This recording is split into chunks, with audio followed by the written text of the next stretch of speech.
Bismillahirrahmanirrahim. Assalamualaikum warahmatullahi wabarakatuh.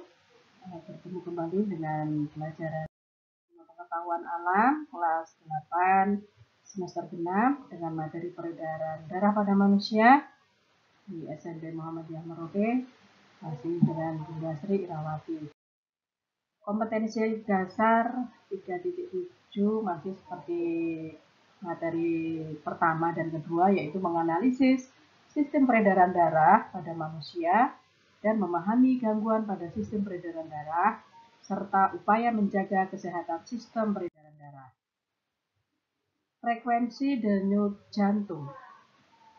Frekuensi denyut jantung adalah banyaknya denyut jantung tiap menit. Frekuensi denyut jantung dipengaruhi oleh 5 faktor, yaitu aktivitas tubuh, jenis kelamin, suhu tubuh, umur, dan komposisi ion. Aktivitas tubuh adalah seseorang yang melakukan banyak aktivitas, memerlukan glukosa dan energi yang banyak pula.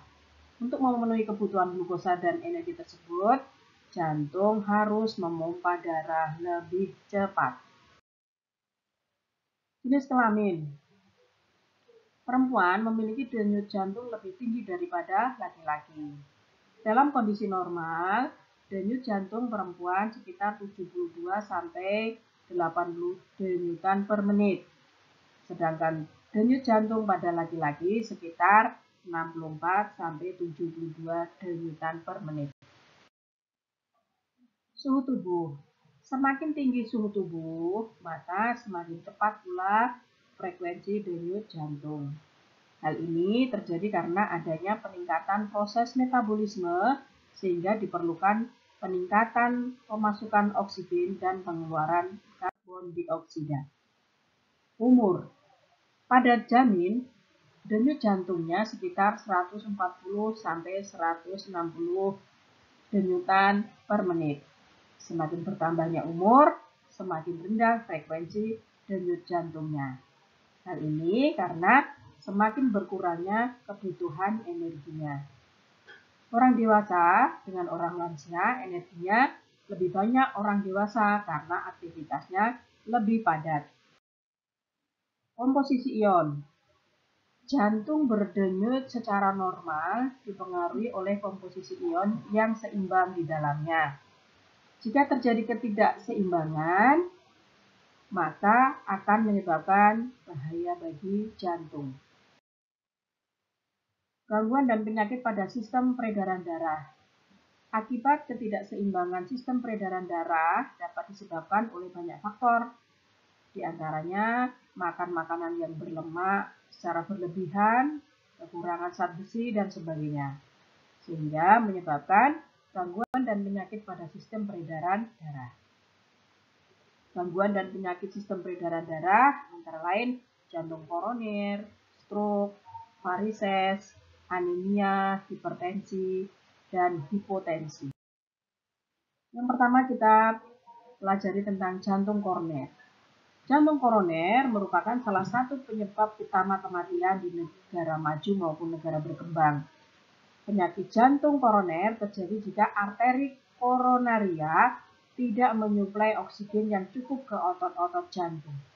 Hal ini karena arteri koronaria mengalami penyumbatan oleh lemak dan kolesterol.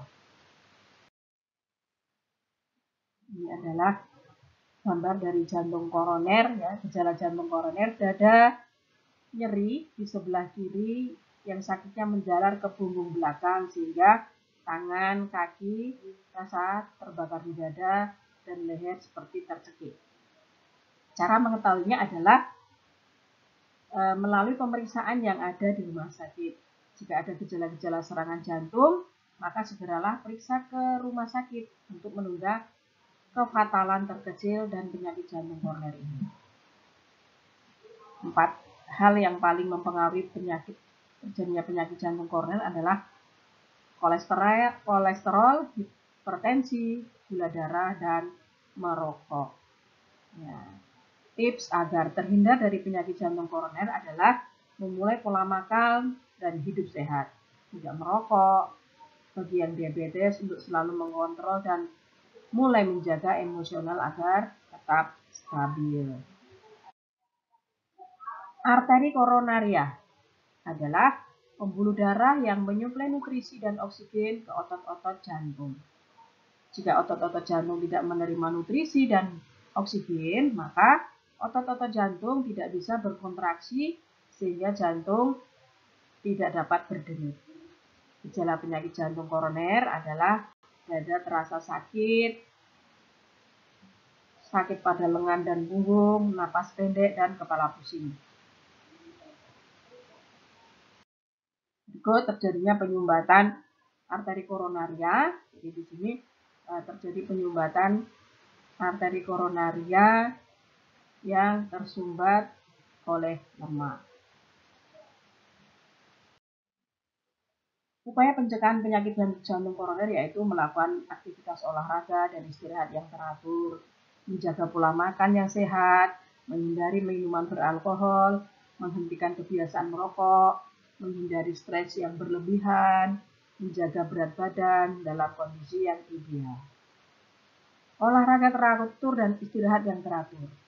Olahraga teratur tidak harus berolahraga yang berat, tetapi harus teratur. Olahraga ringan bisa dengan berlari kecil, berjalan-jalan pagi hari, yoga, dan sebagainya.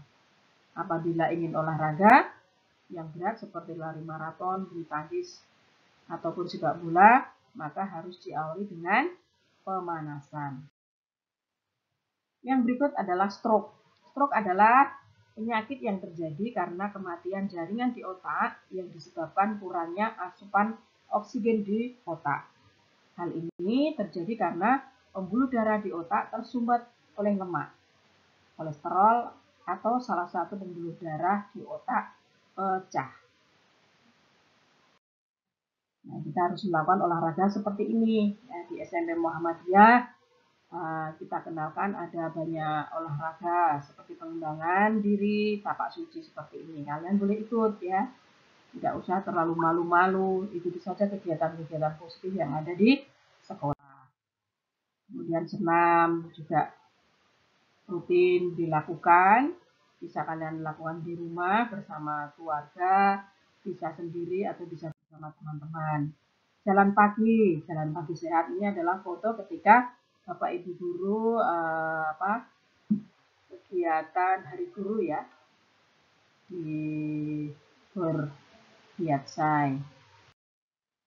Ini adalah aktivitas kakak-kakak kelas kalian yang waktu itu grup drum band ya.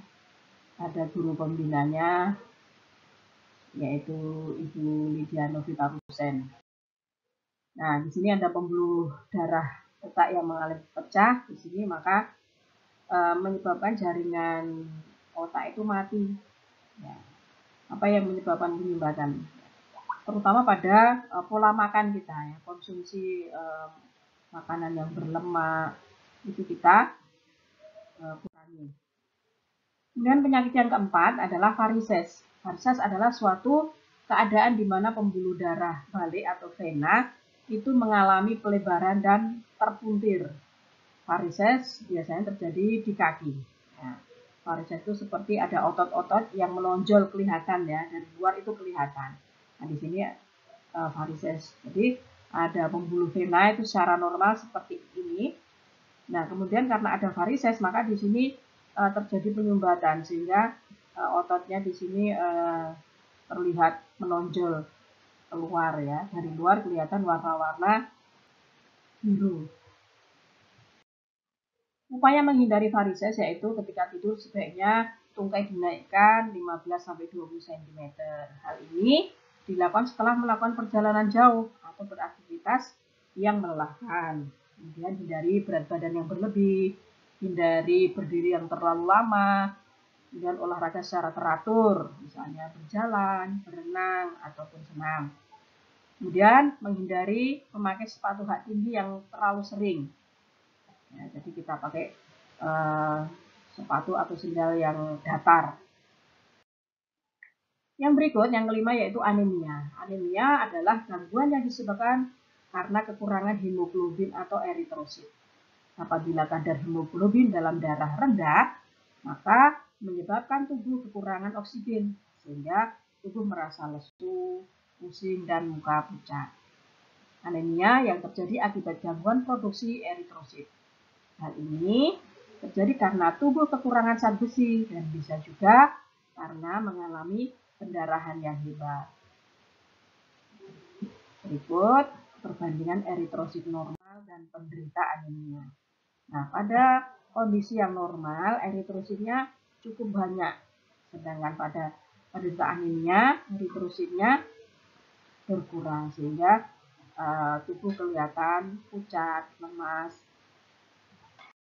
Nah, pada perempuan, anemia sering terjadi karena pada saat menstruasi. Ketika menstruasi, tubuh akan kehilangan darah sebanyak 50-80 ml dan zat besi sebanyak 30-50 mg. Agar tidak mengalami anemia, sebaiknya ketika menstruasi kita mengkonsumsi makanan yang mengandung zat besi, konsumsi makanan bergizi, dan jika diperlukan konsumsi suplemen penambah zat besi. Ya. Di SMP Muhammadiyah itu sering dibagikan pil ya untuk penambah darah yang sudah dibagikan ke anak-anak. Itu harus diminum setiap kita menstruasi, 1 hari 1 tablet. Berikutnya hipertensi ya. Hipertensi merupakan tekanan darah tinggi terjadi jika tekanan darah di atas 120/80 mm/Hg. Gejala hipertensi adalah sakit kepala, kelelahan, pusing, pendarahan dari hidung, mual, muntah, dan sesak napas. Hipertensi dapat disebabkan karena arteriosklerosis atau pengerasan pembuluh darah, kemudian obesitas atau kegemukan, kurang olahraga, stres berlebihan, kemudian konsumsi makanan yang berlemak atau tinggi kolesterol, merokok, dan konsumsi minuman beralkohol. Berikutnya adalah hipotensi. Hipotensi terjadi apabila tekanan darah kurang dari 120/80 mm/Hg. Disebut juga dengan tekanan darah rendah. Hipotensi berbeda dengan anemia. Gejala hipotensi adalah sering pusing, sering menguap, penglihatan kadang kurang jelas, terutama sehabis duduk lama atau berjalan lama. Kemudian cepat lelah, nadi lemah, dan tampak pucat. Upaya untuk mengatasi hipotensi yaitu minum air yang cukup ya. Kita cukup minum air putih saja yang cukup sekitar 8-10 gelas per hari. Kemudian konsumsi minuman yang dapat meningkatkan tekanan darah seperti kopi, konsumsi makanan yang cukup mengandung garam, dan yang penting adalah olahraga teratur. Demikian video pembelajaran yang ketiga ini pada modul ke-7 ya. Semoga bermanfaat. Terima kasih. Assalamualaikum warahmatullahi wabarakatuh.